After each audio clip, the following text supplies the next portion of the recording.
कुछ बच्चों के कमेंट्स और मैसेजेस आते हैं और वो पूछते हैं मुझसे कि sir surface area and volume chapter के फॉर्मूले याद नहीं हो रहे, तो क्या उनको याद करना जरूरी है क्या, या उनको हम छोड़ दें।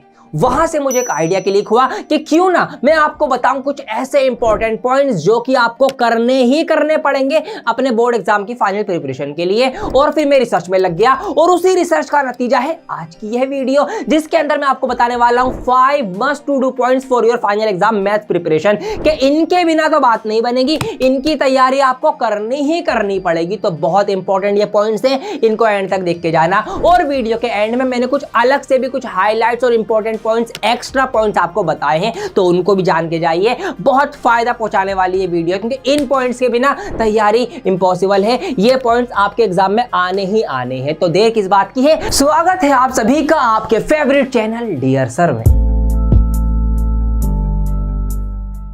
तो चलिए बात करते हैं पहले पॉइंट की। ये वाले सवाल आपको बनाने ही बनाने हैं। कौन से सवाल? Prove that root 5 is irrational, prove that root 3 is irrational. चाहे बेसिक मैथ्स हो चाहे स्टैंडर्ड मैथ्स हो, ये वाले सवाल आने के बहुत ज्यादा चांसेस है आपके फाइनल एग्जाम में, इसलिए इसकी तैयारी कर लेना। अब ये मैं आपको याद करने को क्यों बोल रहा हूं, क्योंकि इसकी ना एक स्टेप्स है कि माना ये नंबर रेशनल है और इसको a/b की शक्ल में लिख सकते हैं, फिर उसका स्क्वायर करेंगे, को प्राइम नंबर, इस तरीके से कुछ स्टेप्स है इसकी जिनको आपको लिखना है, जब भी पूरे नंबर मिलेंगे आपको 3 नंबर या 4 नंबर में सवाल अगर आता है तो। और मजे की बात यह है कि मैंने एक अलग से सेपरेट वीडियो सिर्फ इसी सवाल को कराने की बना रखी है। लाखों बच्चे इसको देख चुके हैं, तो अगर आप भी इस सवाल को याद करना चाहते हैं, समझना चाहते हैं कैसे आपको लिखना है ताकि पूरे मार्क्स मिले, ये वीडियो आप बाद में देख सकते हैं। तो ये था हमारा पॉइंट नंबर 1। तो अब बात करते हैं दूसरी चीज की जो आपको बनानी ही बनानी है, तैयार करनी ही करनी है। उसका नाम है पेयर ऑफ लीनियर इक्वेशंस की कंडीशंस। मतलब कब दो लाइंस पैरेलल होती हैं, कब वो इंटरसेक्टिंग होती है और कब वो कोइंसाइड होती है, इसकी कंडीशन आपको याद करनी ही करनी पड़ेगी, क्योंकि इसके आपको 2 सवाल देखने को मिल सकते हैं, एक छोटे नंबर में एक बड़े नंबर में। लेट सपोज पैरेलल की कंडीशन होती है a1/a2 equal to b1/b2, but b1/b2 is not equal to c1/c2। ये पहचान होती है पैरेलल लाइंस की। सवाल ऐसा बन सकता है कि आपसे क्या पूछा जाएगा, कोई 2 इक्वेशन दी जाएंगी और आपसे कहा जाएगा कि अगर ये 2 इक्वेशन पैरेलल है तो भैया k का मान ज्ञात कीजिए, k की वैल्यू बताइए, उसमें k दे रखा होगा आपको।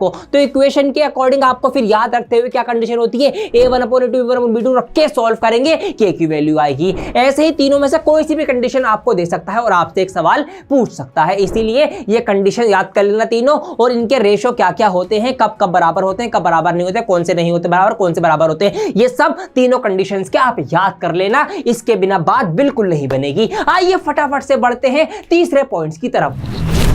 तो तीसरा पॉइंट है आपका रूट्स ऑफ क्वाड्रेटिक इक्वेशंस। जी हां, आपको क्वाड्रेटिक इक्वेशंस के रूट की कंडीशन पता होनी चाहिए कि कब 2 अलग अलग रूट्स आते हैं, कब आपके इक्वल रूट्स आते हैं और कब कोई रूट नहीं आता। तो आपको जो b² - 4ac वाला फॉर्मूला है वो याद रखना पड़ेगा। उसके अकॉर्डिंग आपको रूट्स का पता होना चाहिए, कब रूट्स कैसे आएंगे, और उसको आपको सॉल्व करना भी आना ही आना चाहिए। इसके बिना बात नहीं बनेगी, मस्ट है ये चीज, इसकी प्रैक्टिस कर लेना। भाई ने बोला करने का तो करने का। बड़े नंबर में आपको एक सवाल इसका देखने को मिल सकता है, तो इसीलिए क्वाड्रेटिक इक्वेशन के रूट्स का पता होना और उसको सॉल्व करके निकालना, ये आपको आना ही आना चाहिए। इसके बिना भी बात नहीं बनेगी। जी हां, ध्यान से इस बात को नोट कर लीजिए। फटाफट से बढ़ते हैं बिना रुके पॉइंट नंबर 4 की तरफ। पॉइंट नंबर 4, जी हां, ये बहुत जरूरी है आपके लिए, मस्ट है ये भी।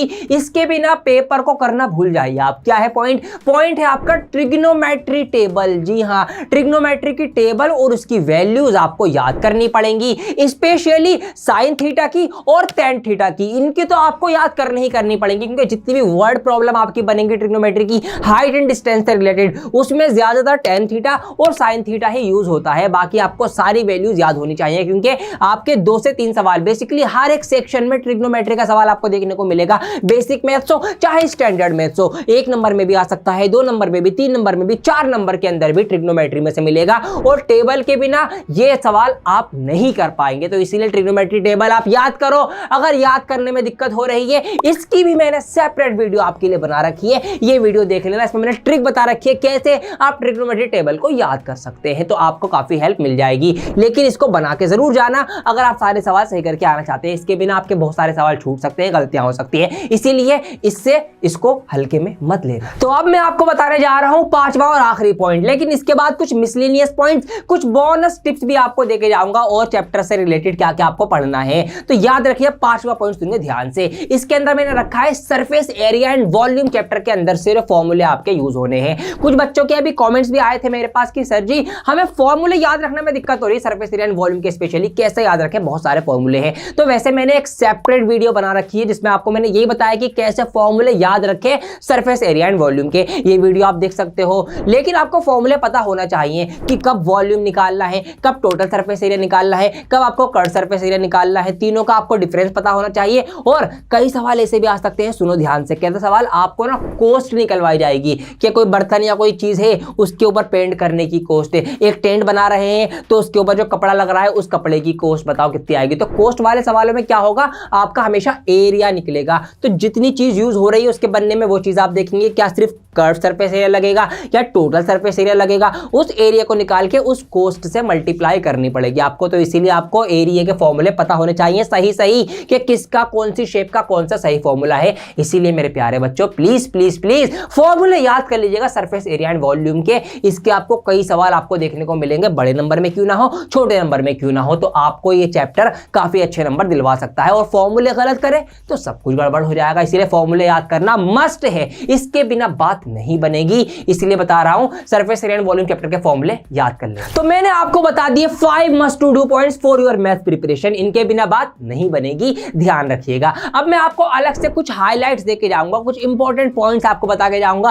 और कुछ चैप्टर्स भी आपको मेंशन करके जाना चाहूंगा। तो ध्यान से सुनिए। आपका एक चैप्टर है कोऑर्डिनेट ज्योमेट्री। इसके अंदर आपके दो फॉर्मूले हैं, एक डिस्टेंस फॉर्मूला है, एक आपका सेक्शन फॉर्मूला है। इन दोनों को भी आप देख लेना। क्यों? क्योंकि हो सकता है कि कोई सवाल आपको कोई ग्राफ पेपर दे दे, आपको कोई मैप दे दे, उस पे कुछ पॉइंट्स प्लॉट कर दिए जाएं और आपसे पूछा जाए बताइए इन दोनों शहरों के बीच कितना फासला है या इनके बीच क्या है, कुछ भी कंडीशन बनाई जा सकती है। तो आपको सेक्शन फॉर्मूला, डिस्टेंस फॉर्मूला भी पता होना चाहिए, कैसे उसको यूज करना है पता होना चाहिए। दूसरा है आपका मीन मीडियन मोड। जी हाँ, इसको कैसे भूल सकते हैं आप। तो स्टैटिस्टिक चैप्टर में से आपको मीन का फॉर्मूला याद हो, मीडियन का और मोड का, तीनों का फॉर्मूला पता हो और इनको आपको निकालना आता हो। क्योंकि मीन मीडियन मोड का एक सवाल नहीं बल्कि 2 सवाल आपको देखने को मिलेंगे आपके मैथ्स एग्जाम के अंदर, चाहे बेसिक मैथ्स हो चाहे स्टैंडर्ड मैथ्स हो, दोनों को ही मैंने कवर किया है। तो ये सब तैयारी करना बिल्कुल ना भूलना। जो मैंने 5 पॉइंट्स बताए हैं इनकी तैयारी करो, जो वीडियो मैंने आपको बताई थी उनके थ्रू सब समझो, अच्छे से अपनी तैयारी करो। और क्या क्या नीड है आपकी मुझे कमेंट करके जरूर बताइए, क्योंकि आपके कमेंट से ही मुझे पता लगा कि आपको ये चीजें पता होनी चाहिए, इसीलिए मैं ये वीडियो लेकर आया। तो अगर क्लास 12th वाले बच्चे भी चाहते हैं कि मैं आपके लिए भी ऐसे ही पॉइंट्स लेकर आऊं, कमेंट करके मुझे प्लीज बता दीजिए आप लोग, ताकि मैं आपके लिए भी ऐसे बता दूं कि कौन से चैप्टर आपको बनाने ही बनाने पड़ेंगे, क्या चीज की तैयारी करनी पड़ेगी। कैसी ये वीडियो लगी आपको कमेंट करके मुझे बताइए ना। और हाँ, इस वीडियो को लाइक करिए, ज्यादा से ज्यादा अपना प्यार दीजिए, अपना सपोर्ट दिखाइए और इस चैनल को सब्सक्राइब करिए अगर आप मेरी वीडियो पहली बार देख रहे हैं तो, क्योंकि यहाँ पर आपको ऐसे ही बढ़िया और यूजफुल वीडियोस आपके लिए मिलती रहेंगी जो आपके फाइनल बोर्ड एग्जाम की तैयारी में मील का पत्थर साबित होंगी। ऑल राइट, बहुत जल्द लौटूंगा एक और नई वीडियो के साथ। जब तक के लिए बने रहें डियर सर के साथ। जय हिंद।